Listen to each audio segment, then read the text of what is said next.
just real quick, just getting the spark plug done on a 2015 Forester XT.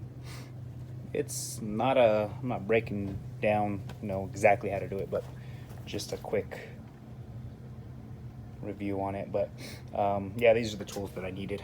That socket, torque wrench, a few other sockets, but like I say, it's not an actual review. But people say the driver's side is a little bit more difficult than the passengers, but they're honestly exactly the same.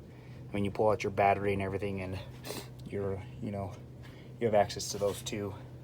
Over here, you take out your air box, and you have access to these two. They're literally exactly about the same space. So one, I would say, yeah, one side's not harder than the other. They're exactly the same. But overall, it's actually pretty straightforward. It's not as difficult as a lot of people are saying. But like I say, these are the extensions that I used. You will need those, elbows to get in there. But other than that, like I say, it's pretty straightforward. Finishing up, I just need to put the coil packs on this side and put the air box together and the battery. That's basically it.